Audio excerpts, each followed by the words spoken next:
नमस्कार, आप देख रहे हैं न्यूज फॉर नेशन और मैं हूं प्रियदर्शन।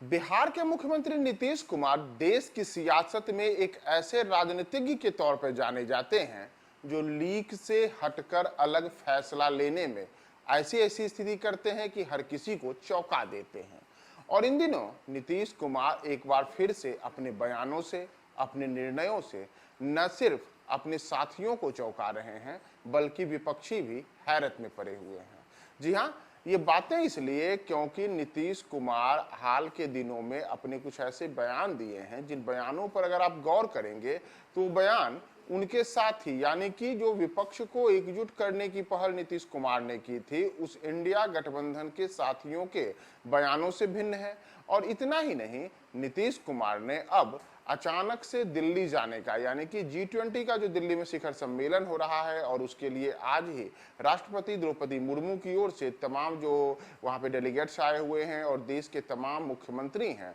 उन सबको रात्रि भोज के लिए आमंत्रित किया है। तो उसमें नीतीश कुमार के साथ के दलों के कई ऐसे मुख्यमंत्री हैं जो उस रात्रि भोज से किनारा किए हुए हैं, लेकिन नीतीश अब उस भोज में भी जा रहे हैं। तो नीतीश एक और जहां केंद्र की मोदी सरकार के खिलाफ लगातार विपक्ष को एकजुट करने के लिए पिछले वर्ष सितंबर से ही प्रयासरत हैं और अब एक वर्ष बाद आते आते विपक्ष के 28 दलों का गठबंधन इंडिया भी सामने आ चुका है, तो उन सब के बीच नीतीश अब कुछ ऐसी बातें भी कर रहे हैं जिससे लगे कि हर कोई अब हैरत में पड़ा हुआ है। दरअसल अगर आप याद करेंगे तो पिछले दिनों ही केंद्र की मोदी सरकार ने वन नेशन वन इलेक्शन यानी कि एक राष्ट्र एक चुनाव की एक पहल की और इसके लिए पूर्व राष्ट्रपति रामनाथ कोविंद की अध्यक्षता में एक कमेटी का भी गठन हुआ है।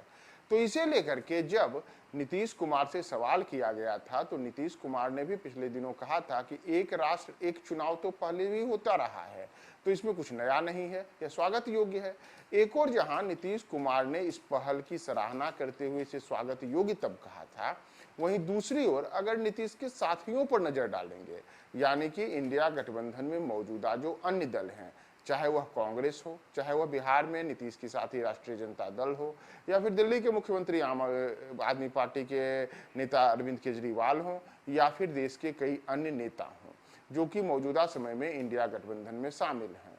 उनके कई नेताओं ने सामने आकर कहा कि एक राष्ट्र एक चुनाव का फार्मूला लोकतंत्र पर हमला है और इसे लेकर के व्यापक चर्चा की आवश्यकता है। लेकिन नीतीश कुमार ने एक लाइन में इसके स्वागत की बात भी कही थी, यानी कि एक और जहां इंडिया गठबंधन के कई घटक दल एक राष्ट्र एक चुनाव की नीति से अपने आप को कन्नी काट रहे हैं, अलग कर रहे हैं और इसे लेकर के व्यापक चर्चा की बातें कर रहे हैं, तो दूसरी ओर अगर आप नीतीश कुमार को देखिएगा तो उन्होंने एक लाइन में इसके समर्थन की बातें की थी।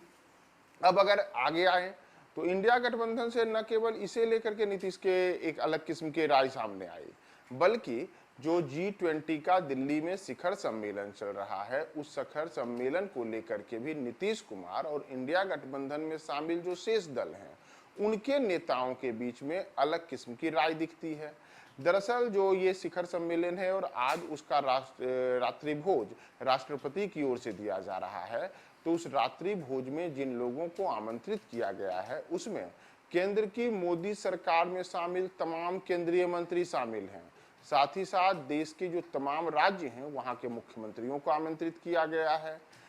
लेकिन इस आमंत्रण में कांग्रेस के अध्यक्ष मल्लिकार्जुन खड़गे का नाम शामिल नहीं है, जबकि वे राज्यसभा में विपक्ष के नेता हैं और विपक्ष के नेता होने के नाते उन्हें भी केंद्रीय मंत्री का दर्जा प्राप्त होता है, यानी कि जो सुविधाएं और जो केंद्रीय मंत्री जिस प्रकार की सुविधाएं पाते हैं, जो दर्जा रहता है वही दर्जा विपक्ष के नेता का भी होता है। तो एक और विपक्षी नेताओं को आमंत्रण दिया गया है, लेकिन विपक्ष के नेता को इससे दूर रखा गया है। इसे लेकर के कांग्रेस के कई नेताओं ने इस रात्रि भोज पर सवाल भी उठाया है,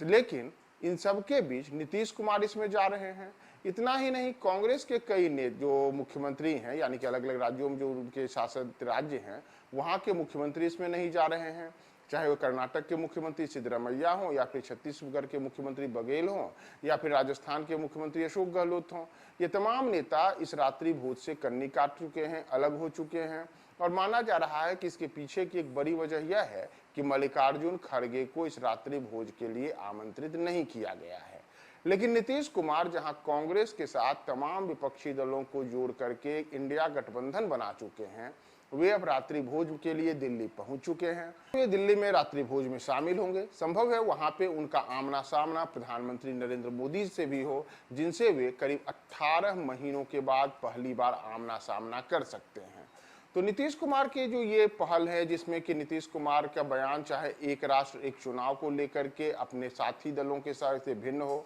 या फिर अब जो राष्ट्रपति के द्वारा दिया गया रात्रि भोज हो, उसमें विपक्ष के कई जो शासित राज्य हैं वहां के मुख्यमंत्रियों का नहीं जाना, कांग्रेस के कई मुख्यमंत्रियों का नहीं जाना, इसके अलावा कई अन्य नेताओं का इस भोज से खुद को अलग करना, जहां एक अलग किस्म के राजनीतिक संकेत को देता है, तो वहीं नीतीश अपने फैसले और बयानों से जहां हर बार बार चौंकाते हैं, तो इस बार भी उन्होंने चौंकाया है और वे इंडिया गठबंधन के अन्य घटक दलों से इतर जाकर के इस रात्रि भोज में शामिल हो रहे हैं।